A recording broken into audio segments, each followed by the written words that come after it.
last time here. I won't put you guys through this the whole time, I promise. So where's our water coming from? We turned on the taps, we're getting that water. We're no longer able to just go to the river and scoop it up because we saw in Eddie's bowl what that river water now looks like. So we turn on the taps, water's coming through, where's it coming from? Okay, so Colorado River. So we had to then go put a big straw into somebody else's river and suck that over here. Okay, so we import some sources of our water. Anyone else? Yes? Some comes from like Right, okay, again, we're sticking our straw into another watershed and sucking that over into Southern California. So another source of imported water. So beyond that, so are we just only taking from other sources? Groundwater. Okay, so we have some water right beneath our feet. That's so the Water Replenishment District is we manage, protect, and replenish groundwater. So that is our bread and butter, so to speak. But yeah, we're actually really lucky here in LA County that we do have the geology available underneath the ground that can hold water, because not all places in California have that. Example being San Diego. Okay. Anyone else want to throw anything out there before I dive into the I slides? suppose there's some desal going on somewhere. Okay, right. So we might be treating our ocean water. We're living right on the coast. Okay, and so the Carlsbad plant in San Diego. So that's kind of an example of why does San Diego have a desal plant? They have no groundwater storage capacity. Okay. Parts of Orange County do wastewater treatment as well? Yes, correct, okay. And actually, so that's taking sewage water, so all of our dirty indoor water, flush the toilet, wash your hair, brush your teeth, that all goes to a sewage treatment plant. We have the technologies to be able to clean that water really, really well. And so that's the kind of stuff that we're gonna go over today. So before we dive into that, maybe let's just take one step back to the water cycle, right? So whether it's rain feeding the Colorado River or snow feeding the Sierra Nevada mountains, we're starting off with the water cycle, right? And so one interesting thing that I like to point out about this is that there's different residency times throughout this cycle. So let me just see here. Do I have? Oh no. Hold on a sec. Aha, Lindsay wrote this down for me because I don't have these memorized. But so oceans, any single water drop might be staying in the ocean for thousands of years. Groundwater, on the other hand, could be in the ground for months or hundreds or 10,000s of years. Glaciers can hold water, one single drop of water within them for hundreds of years. But then we have more seasonal sources of water, so like snow. So that might be, in the mountains for 2 to 6 months, or in the atmosphere, it might just be days. And then rivers, we might have water within rivers for any one drop being in that river for months at a time. And lakes would be more like tens of years. All right, so kind of residency times in these different sections is kind of an interesting thing that we don't usually think about when we're looking at the water cycle. But one thing I also like to think about it too is that it is self-cleaning and it seems quite balanced, right? So as ocean water is evaporating into the sky, it's leaving behind all the salts and any other contaminants. As it's percolating through the ground into the groundwater aquifers, it's filtering out a lot of contamination. So we have this natural cleaning cycle as well that basically the Tongva were really dependent upon, right? It would they were able to time their water extractions with water that's already been cleaned, right? But then Eddie's talking about, okay, then we had more and more population, and all of a sudden, we're outrunning that cleaning cycle, let's say.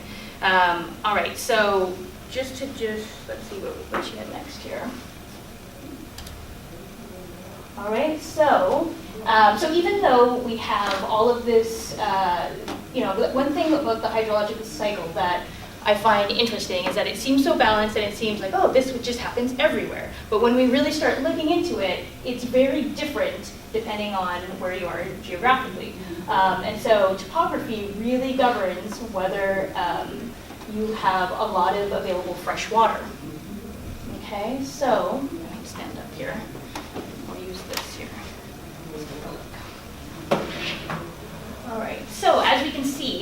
American Southwest, it's, we're only getting like 5 to 10 inches per year. But then also just in California, there's a lot of variation as well, all right? So, and especially, so while California is already in a place that's quite dry, but when we're hit with a drought, that also doesn't affect all areas equally, all right? So we're seeing that at the height of the drought here, we were looking really bad up until last year even, or well, I guess we're 2018 now. But then we had a really wet year in 2017, but February is already off to a very dry season. And so this obviously is going to affect how we manage our water. So one thing that, because of the lack of rain that exists, we have to manage this resource. It's not something that we can just, it's not something that we, like the Tongva, we can't just go down and it's always abundant. It's something that has to be calculated, thought about, diverted, redirected. And so really that hydrologic cycle takes more of this shape, where we have inserted ourselves and we've got different uses where we're needing, we've got development, we've got wastewater that we were talking about before. And so really this is what we would call the urban water cycle, all right? Let's see from here. And LA is only receiving, well, Eddie was saying 12, but we're saying about 15 inches of rainfall in a typical year. And so we have a very dry climate. And then, he was showing the LA River, and the pictures that he was showing had water in it, but a lot of that water wouldn't normally be there without a rainfall. Does anyone know what most of the water in the LA River is actually from? People watering. Okay, so maybe people overwatering and it goes to the storm drain system and then into the river. But a lot of the flow in the LA River is actually from the Tillman sewage treatment plant. So they're cleaning, where there might be, importing that water, people use it, like I said, all that dirty indoor water, then the Tillman plant cleans it and they discharge into the LA River, all right? So on a typical day, throughout the year in LA, the river would not normally have water in it. Same with the San Gabriel. And that's what's pictured here. So where is LA getting their water? So you guys nailed it with the two first comments, which is imported water. So either from Northern California or the Colorado River. So less availability for drought. But each of these have a lot of environmental impacts. All right, and first of all, we're taking it from other watersheds, right? So we are diverting water at a large rate to bring it towards us, which is obviously going to have impacts. We've got the Delta smelt here, that from the Bay Delta that has been heavily impacted, and then the Colorado River does not even make its way, I don't believe, to the Sea of Cortez because we're just one of 7 states that has our straws in it, so to speak. So then we also have recycled wastewater, and so that's what we were talking about. I was saying the Tillman plant takes all the dirty indoor water, cleans it, and discharges to the LA River. So who here has noticed any purple pipes in their neighborhood? Maybe you would see purple irrigation boxes, or if you go to a park, you might have purple pipes sticking out somewhere, or purple irrigation boxes. So this is denoting recycled wastewater. So basically we're able to clean it to a point where it's not quite drinking quality standards, because they wouldn't want to guarantee like 100% you're not going to get sick drinking this, because they haven't treated it to that degree. But it is good for use in irrigation and other industries too. So some industries will use purple pipe water. Then we also have our local groundwater supply. And so in southern LA County, which is our service area for WRD, that represents over 40% of the supply. But just don't be fooled by that number, because traditionally we've had to use imported water to recharge the groundwater. So even though we're pumping out, around 50% of what we pump out is the supply for that area, but then in the past we've had to use imported water to then pump back into the ground, or let percolate back into the ground to refill those aquifers. So let's see over here. So those are the 3 ways. So we're just going to kind of have an overview of these 3 different sources. So essentially, Lindsay put this in just because she wanted to show us that it really started out as smaller projects. So you don't need to know all the names of this. The point of this slide is that we had 3 smaller projects. The red lines are aqueducts, so that would be a water conveyance system bringing in water. So the Los Angeles Aqueduct was, I believe, all gravity fed, bringing water from the Eastern Sierras all the way into LA. So then you can see, as the years go on, it gets a lot more complicated. We're building reservoirs and dams and a lot more aqueducts, all right? So you end up with a very complex water conveyance, or moving water around, very complex system. Let's take a look. And then if we want to look at the need for that, we can see that 80% of all the runoff, so from rain or snowmelt, is happening in Northern California. But they're only using 34% of what all the state uses in a given year. So it's basically all the rain and water exists in the north, but all the people are living down south, and that's where all the demand and the need for that water is. And so we only have 20%, south of that red line, only accounts for 20% of all the runoff within the state, and yet we represent 66% of the total demand or usage of that water. All right, so, and then she also just wanted to put a graph in here to show us that when we started taking water from the Delta, we were kind of thinking, this is like a guarantee, there's always going to be water up there, and there's a lot of resources that are like the huge aqueduct that was built. It's a lot of money spent and a lot of resources that depends on that water. But water in the Delta, available to Southern California and available to us, varies greatly over different years. So this is starting in 1922 and going to 2003. So there are many years that we're not even supposed to be taking any, because there's none to take from the Delta. So just a point there. So basically there's 3 main sources of imported water. We were talking about the one from Northern California, the Bay Delta. That's the California Aqueduct, right? And that's part of the state water project. So that's part of a larger system of reservoirs and aqueducts. The first one that was built was the LA Aqueduct, and then we also have what you guys were talking about, the Colorado River Aqueduct. And if we want to take a look, I think she's got pictures, yes. All right, so here we've got some pictures. I believe this is this is the state water project. So that was the one bringing water down from Northern California. All right, and these were actually really interesting and amazing engineering feats, because if you think about it, water, and I went on a tour of one of these, of the Colorado River one, and it was fascinating because they had to calculate everything out, like the slope and the rate of travel to the T. Because if you think about it, you can't have a bunch of water rushing in and then like pooling and getting all turbulent and then having to deal with it like that. So they really had to slope it exactly for like hundreds of miles so that it's just traveling nice and calmly. It's really, really interesting. So huge engineering feats, but the point being that there's a lot of resources, money, and it's just these huge infrastructure projects that have gone into bringing us that water. So here's the Colorado River Aqueduct. That one is starting at the Parker Dam in Lake Havasu on the border with Arizona. Has anyone ever traveled out there? And then that water is also traveled through Hoover Dam. So that's kind of interesting. So again, a very big system. How many miles of tunnels? How long is the whole thing? I think that one's 400 miles in total around. Okay. And then so I think this is the one showing the state water project once again. So we just jumped back.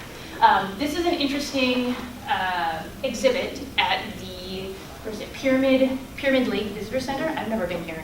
But Lindsay took this picture, and she said it was really fascinating because it shows all the different pump stations. So essentially you can think about it starting in the Delta, traveling along, and then it will have to go up into a mountain, or up over a mountain. And then eventually, the largest place that it has to transfer is over the Tehachapi Mountains. So then it's raising up 1,926 feet. And so in so doing, that is actually the biggest single use of electricity in California, is pumping water over those mountains. So we really start to think that, okay, so that imported water is affecting habitat and ecosystem. The Delta smelt is nearly, oh my gosh, what is the word that I'm thinking? Extinct, thank you. And then it's taking the largest source of energy consumption in the state, single source. So we can think about some of those implications. So that makes us think that, hey, maybe if we recycle our water, so we're bringing all that water down, and then as we kind of saw with Eddie, so maybe we'll use it, all of our indoor water, we flush it down the toilet, brush our teeth, goes down the drain, that's going to a sewage treatment plant, that's being discharged to the LA River. Once in the LA River, it's just picking up all those contaminants, becoming completely not usable for us or wildlife, and then just going onto the ocean and becoming the #1 source of ocean pollution that the bay sees. And so then we might want to think, hey, let's use that wastewater and treat it so that we can put it back into the system. Instead of just flushing it out into the river system, let's treat it and so that we can use it. And so there's many different levels of treatment. So whereas you can treat it to drinking water quality. So like I said, those purple pipes, we're not able to drink that. But it doesn't mean that we don't have the technology to treat it as such. It just costs more money, right? And so I think the tertiary treated water, that's your purple pipes. But even at a grade kind of below that, we're able to have stuff that's used for crops that are not raw human food crops, not in direct contact with recycled water, or even have non-food crops even. So there's different levels of treatment, and obviously the lower level of treatment, the less expensive, right? So, but we're still able to have a lot of different uses for wastewater, all right? So that's kind of the point on this one. All right. And then actually, the technology is quite amazing. So if you were to go to that Tillman water treatment facility, they do what's called tertiary treatment, so three levels of treatment. The first is removing biosolids, large debris, sand, and grit. It's basically just settling stuff out. Actually, this is also really amazing because I always thought that we'd have to use like a ton of chemicals to clean the water, but really you're just taking nature's processes and speeding them up. So first you have settling, everything's able to settle out. So just take out all the big stuff.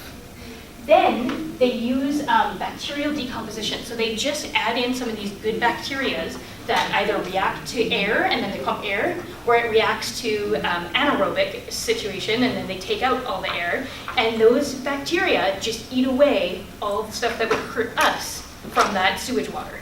It's really amazing. And then in a third treatment, they might just be adding chlorine.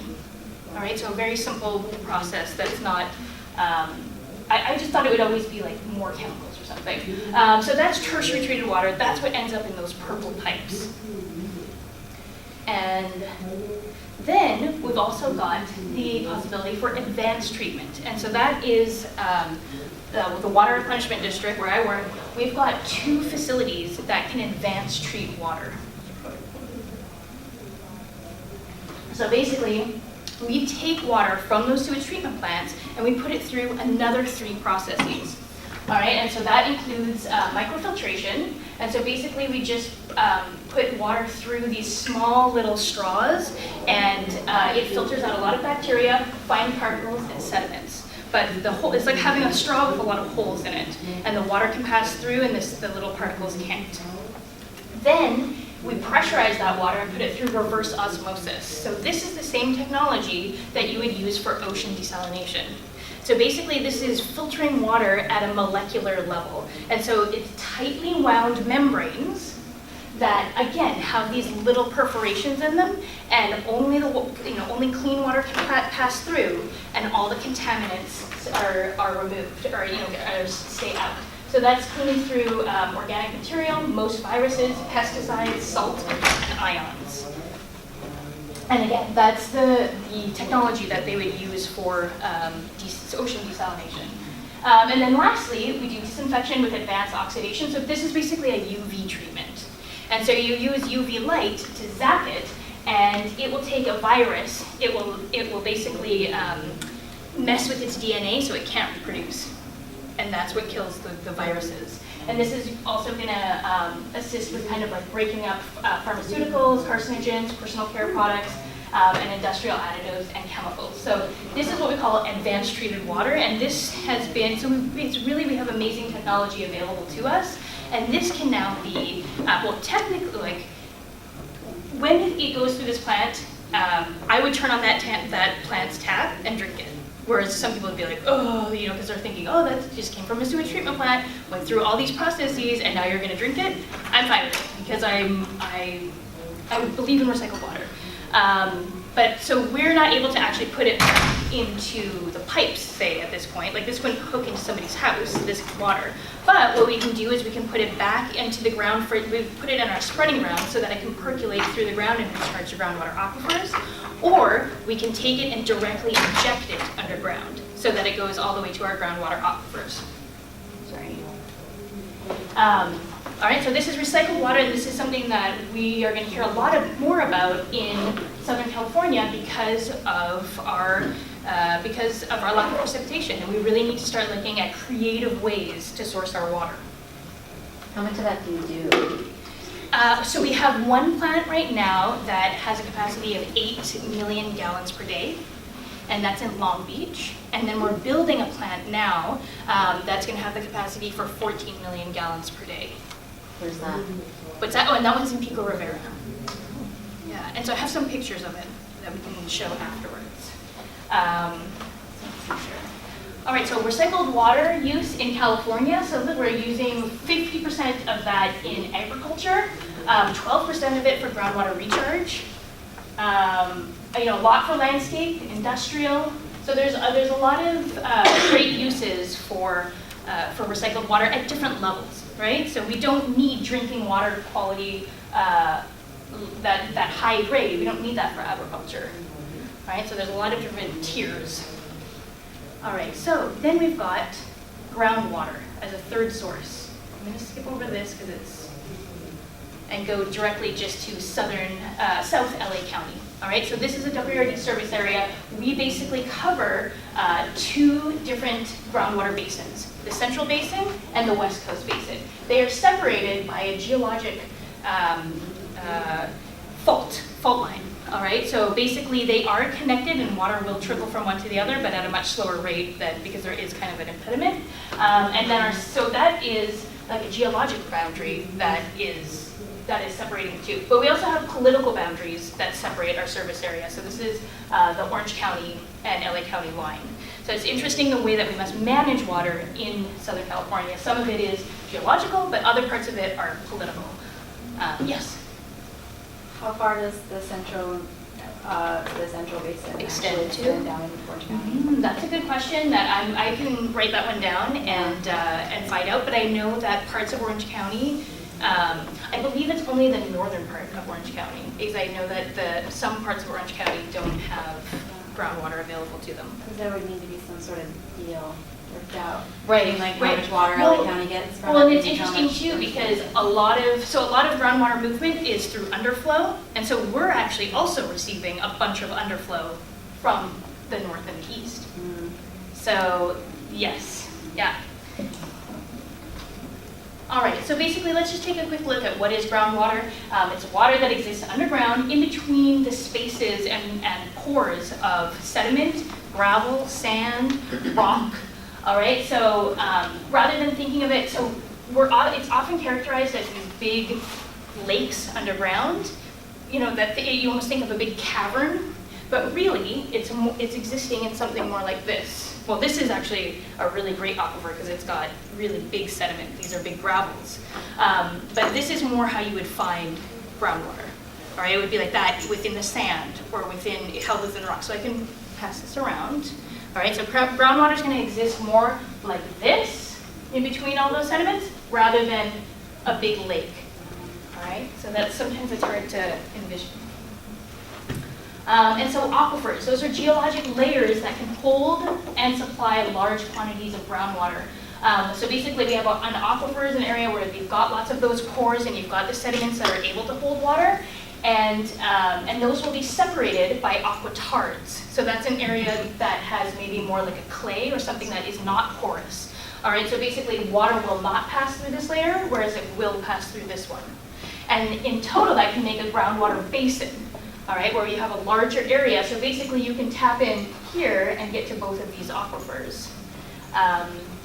And so this can be a very important part too, where many aquifers are kind of connecting, having this connecting point to the surface, because that's where we're able to recharge the groundwater aquifers. So if you keep putting water on the surface here, that will keep percolating down into all of these different aquifers. And so it's really amazing that we've been able to pinpoint where those places are. All right, so if we want to look at it more in a cross-section, this is just saying the same thing. I don't think she changed those. So basically, you can think of this as you've got silt, clay, so that would be the aquitard. You've got sand and gravel, that's going to be the aquifer. More clay, and then another aquifer. And you can see that sometimes they're loosely connected. So this could still be called one different aquifer than this, even though they might have a couple areas of connection. So essentially what we do is you would take